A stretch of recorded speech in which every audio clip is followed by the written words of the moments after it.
हर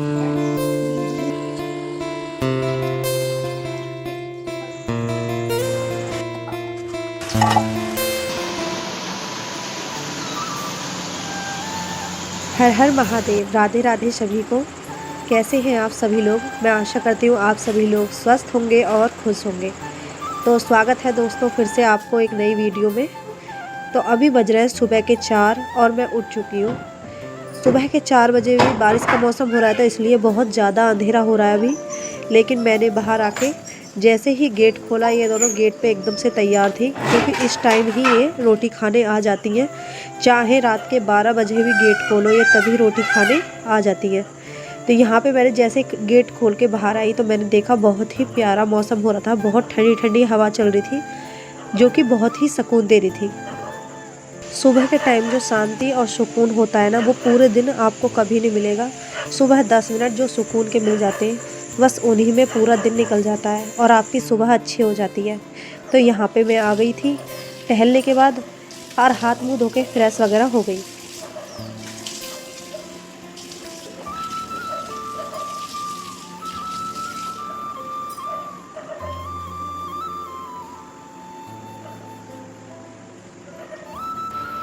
अंदर आके देखा तो पूरे बेड की चादर एक जगह थी और नीचे की साइड चादर वगैरह भी गिरी हुई थी, क्योंकि ये बच्चे रात को टीवी कम देखते हैं और दंगल ज़्यादा करते हैं। तो सबसे पहले मैंने चादर झाड़ के समेटी। बच्चों की करामात ना कभी भी समझ में नहीं आएगी। अगर मैं 10 मिनट पहले भी इसे ठीक करके जाऊं और वो जगे हुए हों, तो वो 10 मिनट बाद भी इसे बेकार कर सकते हैं। तो यहाँ पे मैंने चादर वगैरह ठीक की। मेरी आवाज़ भी थोड़ी बदली बदली लग रही होगी आपको, क्योंकि मुझे नज़ला और बुखार हो रहा है। बच्चों को भी मौसम बदल रहा है ना, तो सब बीमार हो रहे हैं घर में। बच्चों को भी नज़ला और बुखार हो रहा है, इसलिए उन्हें आज स्कूल नहीं भेजूंगी। और बूंदाबांदी भी हो रही थी, तो पता नहीं कब बारिश शुरू हो जाए। लेकिन आज उन्हें स्कूल तो नहीं भेजूंगी, क्योंकि थक के और ज़्यादा तबीयत ख़राब हो जाएगी, इसलिए आज उनकी छुट्टी कर दी है। और यहाँ पर मैं आ गई हूँ झाड़ू लगाने। पहले मैंने सभी अपनी बोरी पायदान जो भी मैं बिछा कर रखती हूँ, उन सभी को झाड़ के रख दिया है, क्योंकि इनमें बहुत ज़्यादा मिट्टी हो जाती है पूरे दिन की। तो इन्हें झाड़ के एक तरफ रख दिया है मैंने मशीन पर।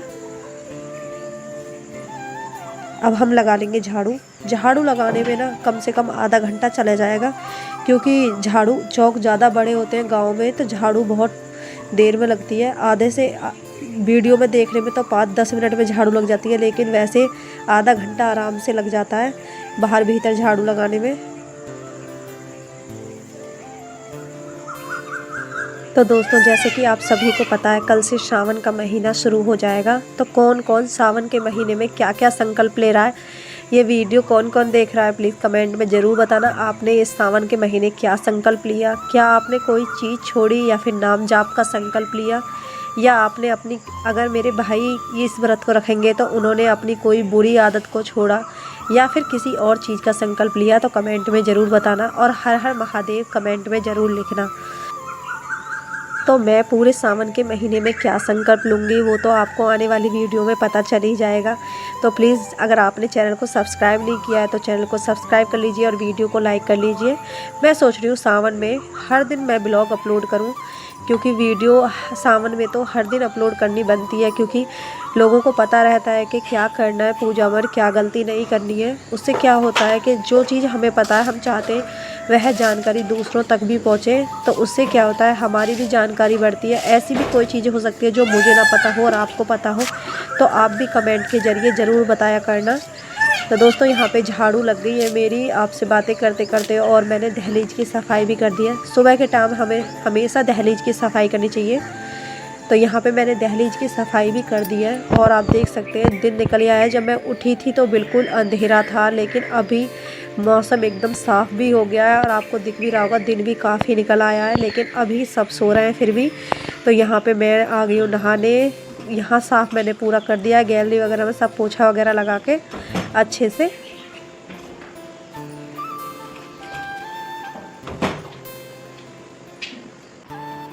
नहा के आके मैंने बाल कंघी किए और थोड़ा सा करेंगे हम श्रृंगार, क्योंकि बिना श्रृंगार के कभी भी पूजा करनी नहीं चाहिए। ब्याही थ्याई औरतें जो होती हैं उन्हें हमेशा श्रृंगार करना चाहिए पूजा करने से पहले। मैंने बहुत सी ऐसी भी महिलाएं देखी हैं जो कि सिंदूर वगैरह बिना लगाए पूजा करने लग जाती हैं और बाल धोते हैं तो पीछों को करके बालों को और पूजा करने लग जाते हैं, लेकिन ऐसे हमें कभी नहीं करना चाहिए। हमें अच्छे से श्रृंगार वगैरह करने के बाद जो भी हम लगाते हैं सिंदूर बिंदी, वो लगाने के बाद ही पूजा करनी चाहिए।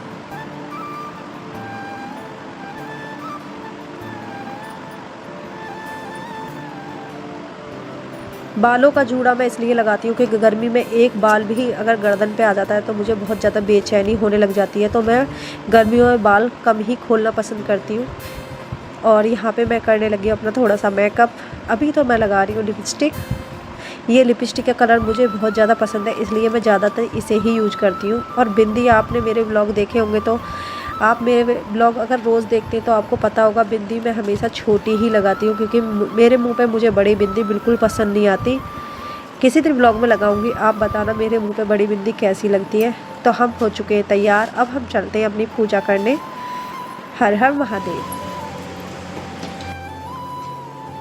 तो यहाँ पे मैं आ गई हूँ किचन में, क्योंकि मैंने ना मंदिर यहीं पे जाली में रख रखा है छोटा सा अपना।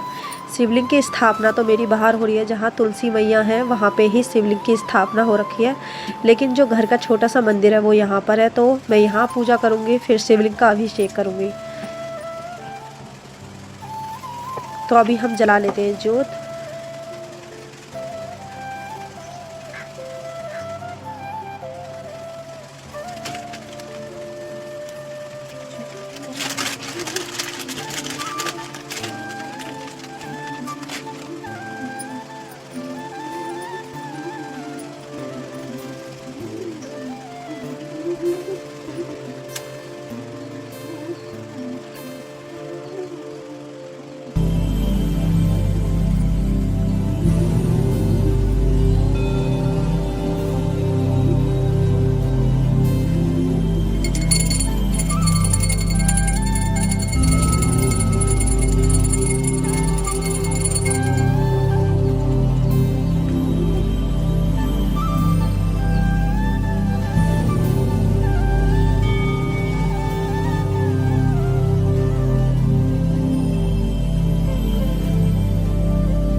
भोले बाबा की पूजा करते समय मैं हमेशा सफ़ेद फूल ज़रूर रखती हूँ, क्योंकि भोले बाबा को सफ़ेद फूल बहुत ज़्यादा प्रिय है। तो दोस्तों सावन मास में ना पार्थिव शिवलिंग का निर्माण करके पूजा करनी चाहिए। वैसे तो मैंने ये वीडियो पूरी डाल दी है, वो पार्थिव शिवलिंग का निर्माण, पूजा और विसर्जन कैसे करें। अगर आप सभी लोगों ने नहीं देखी है तो कृपया देख लें, उससे क्या है आपको पता लग जाएगा कि हमें क्या करना है और क्या नहीं। दोस्तों एक आध चीज़ जो रह गई हो वो आप कमेंट करके पूछ भी सकते हैं, मैं आपको जवाब ज़रूर दूँगी। तो यहाँ पे ना पार्थिव शिवलिंग बनाते समय एक चीज़ का ध्यान अवश्य रखें, जो कि मैंने शायद उस वीडियो में नहीं बताया था, कि कभी भी तुलसी माता के गमले में पार्थिव शिवलिंग का निर्माण ना करें। और यहाँ पे मैंने चंदन लगा के अपने महादेव का कर दिया है श्रृंगार, और उन्हें पुष्प अर्पित कर दिए हैं, और यहाँ पे कर दिए उन्हें चावल अर्पित। चावल हमेशा हमें अपनी मनोकामना बोलते हुए अर्पित करने चाहिए भोले बाबा को।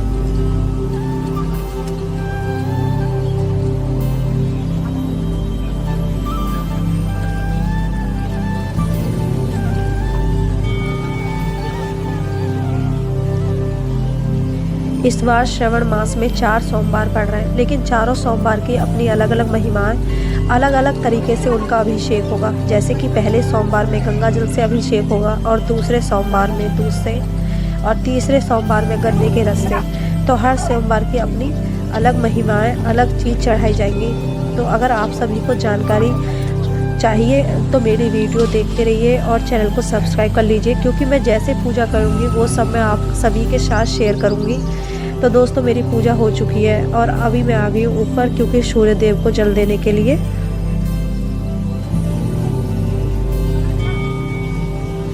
यहाँ पे सभी लोग उठ चुके थे और बैठे हैं चाय के इंतजार में, तो हम बना लेते हैं चाय।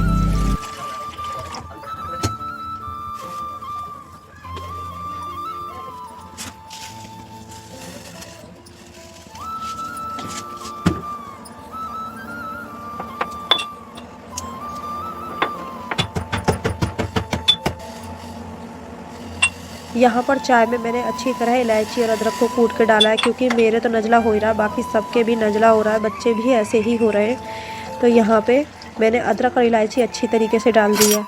यहाँ पे आजकल हम कर रहे हैं थैली के दूध का इस्तेमाल, क्योंकि हमारी जो भैंस है उसके पेट में बच्चा है, तो इसलिए दूध नहीं निकाल रहे हैं, क्योंकि 8वें 9वें महीने में वो चल रही है ना, तो इनसे दूध नहीं दे रही है। तो चाय हमारी बन चुकी है, तो अभी हम पी लेते हैं चाय। मिलते हैं आपसे थोड़ी देर बाद में।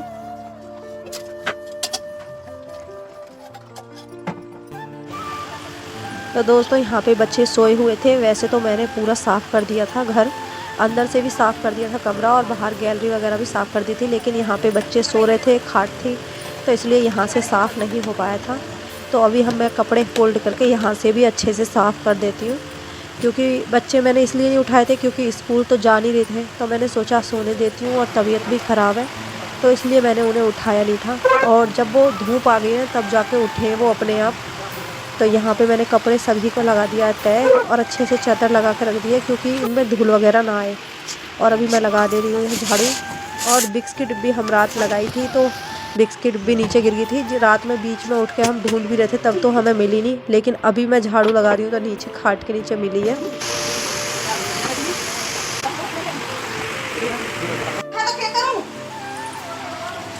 पोछा भी बाकी सब जगह लग चुका था, तो बस यही रह गया था।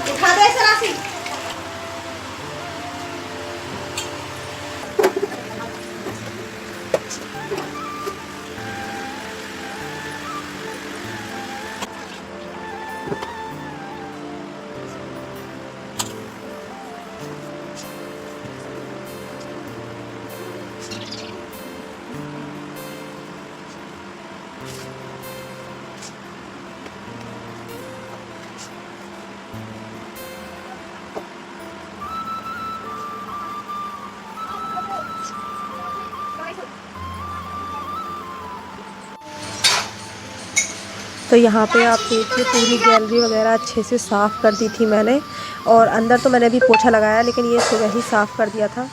अभी जितनी ये साफ़ दिख रही है ना, उतनी 1 घंटे बाद आपको अगर दिखाऊं तो इतनी साफ़ ये लगेगी नहीं, क्योंकि आज बच्चों की भी छुट्टी है, तो ये थोड़ी देर में ही इसे पूरी गंदी करके छोड़ देंगे।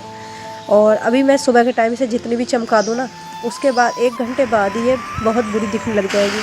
तो यहाँ पे इसकी तबीयत बहुत ज़्यादा ख़राब लग रही थी बेटे की, और मम्मी और बेटी कर रही थी अरबी की तैयारी। तो आज खाने में बनने वाला है अरबी की सब्ज़ी, जो कि मैं थोड़ा अलग तरीके से बनाऊंगी, क्योंकि अगर सादा तरीके से अरबी बनाती तो कोई भी बच्चा नहीं खाता है हमारे घर में। तो यहाँ पे मैं अरबी उबाल ली है मैंने, और अब इन्हें अच्छे से भून लूँगी, फ्राई कर लूँगी मतलब। उसके बाद मैं इन्हें बनाऊंगी मसाले में। ये बच्चे कह रहे थे मम्मी अभी सावन शुरू नहीं हुआ, प्लीज़ आज बना दो लहसुन प्याज का, तो इसलिए मैं आज अरबी बना दे रही हूँ इन्हीं के लिए, क्योंकि फिर कल से जब सावन शुरू होगा तो हमारे घर में लहसुन प्याज का बनना बंद हो जाएगा सफाई होने के बाद। तो यहाँ पे मैंने इसमें डाल लिया अजवाइन, तेल गरम हो गया था हमारा, और प्याज भून लिए।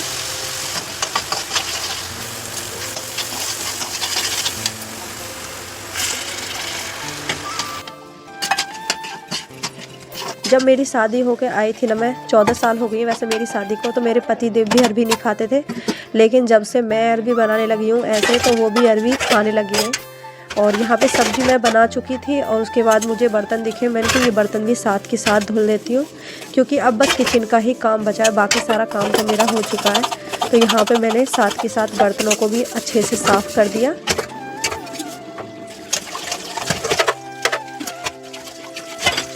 जो काम जब हो जाए ना तब ठीक, साथ के साथ जो काम दिखाई दे वो कर लो। ऐसा है बाद के ऊपर छोड़ने के अच्छा है, अगर एक बार पंखे में बैठ जाओ ना गर्मी में, तो फिर उठने का मन नहीं करता, इसलिए साथ के साथ जो काम नज़र आता है उसे कर लेते हैं। अगर इतनी सब्ज़ी बन रही है, मैंने सोचा इतने सिंक वगैरह अच्छे से साफ़ करके, बर्तन साफ़ करके फ्री हो जाती हूँ। तो यहाँ पे आप देख सकते हैं मेरे बर्तन भी साफ़ हो गए, सिंक वगैरह भी, और मेरी सब्ज़ी भी बन चुकी है। तो अरबी की सब्ज़ी है, तो इसमें मैंने आधा डाल लिया है नींबू, क्योंकि उससे सब्ज़ी में और ज़्यादा स्वाद आ जाता है, और मीठी मीठी भी नहीं लगती है। और मैंने सोचा ये कढ़ाई इतनी बड़ी है कि इसे क्यों घेर के रखना था, सब्ज़ी थोड़ी सी थी, तो मैंने दूसरी कढ़ाई में इसे पलट लिया छोटी में, और इसे भी रख दिया ढक के। किचन में साफ़ कर चुकी थी, और यहाँ पे अब मैं बनाने लग गई हूँ रोटी, क्योंकि बच्चों को देनी है फिर दवाई। कि साथ के साथ अगर रोटी खा लेंगे तो उन्हें फिर 5-10 मिनट का गैप दे के दवाई दे दूँगी ताकि आराम कर लें। आप चाहे कितने भी बीमार हो जाओ खुद, लेकिन अगर बच्चे बीमार हो जाए ना तो मन नहीं लगता घर में। खुद बीमार होना इतना मतलब भारी नहीं लगता जितना बच्चे बीमार हो जाते हैं तब लगता है, क्योंकि बच्चे छोटे होते हैं तो इतना वो भी नहीं होता कि हाँ, लेकिन ऐसा लगता है कि बच्चे बीमार नहीं होने चाहिए थे, चाहे हमें ही कुछ हो जाता। अभी तो मुझे भी बुखार और नज़ला हो रहा है, लेकिन मैं सोच रही हूँ इन्हें मैंने दवाई दिला दी थी और मैं सोच रही हूँ मेरा नज़ला ऐसे ही ठीक हो जाए बिना दवाई के, क्योंकि मुझे लग रहा है मौसम की वजह से ही नज़ला हुआ है। तो अगर दवाई वगैरह ज़्यादा लेना ठीक नहीं है। बच्चों को तो मैंने इसलिए दिला दी थी क्योंकि बच्चों का ना स्कूल जाते हैं तो मुझे लगता नहीं है कि बिना दवाई के ठीक होगा, और बच्चों को थोड़ा भी कुछ हो जाता है तो वैसे भी मन नहीं लगता घर में, तो इसलिए उन्हें तो मैंने दवाई दिला दी थी।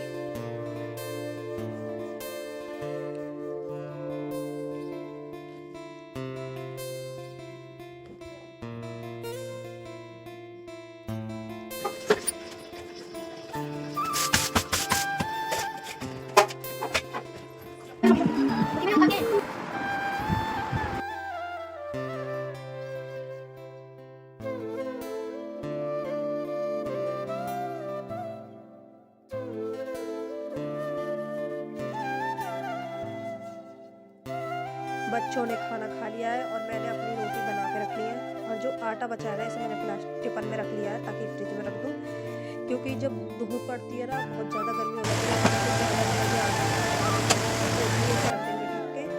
और यहाँ पे मैंने अपनी रोटी चुपड़ के हॉट केस में दबा दे रही हूँ, क्योंकि किचन वगैरह साफ़ करने के बाद ही मैं खाना खाऊँगी, उससे पहले मैं खाना नहीं खाती, क्योंकि थोड़ी चाहे हाथ जल जाए लेकिन ना सफाई पहले होनी चाहिए। थोड़ा भी इधर उधर हो जाता है तो मुझे बहुत अजीब लगने लगता है। तो यहाँ पे मैं पहले कर रही हूँ अपनी गैस साफ़, उसके बाद मैंने करी अपनी सिल वगैरह साफ़। तो यहाँ पे मेरी पूरी किचन हो चुकी है चकाचक, एकदम बढ़िया हो गई है। अब हम टेंशन फ्री होकर खा सकते हैं। तो यहाँ पे मैं आ गई हूँ अपना खाना खाने।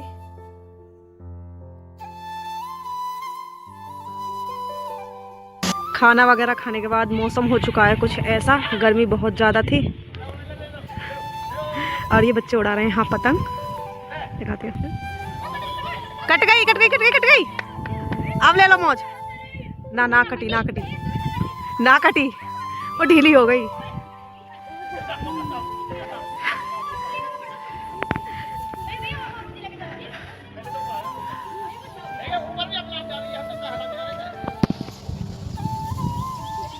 आज का ब्लॉग यहीं तक था, मिलते हैं कल नेक्स्ट ब्लॉग में। ब्लॉग पसंद आया तो प्लीज़ चैनल को सब्सक्राइब कर देना, वीडियो को लाइक कर देना और शेयर ज़रूर कर देना।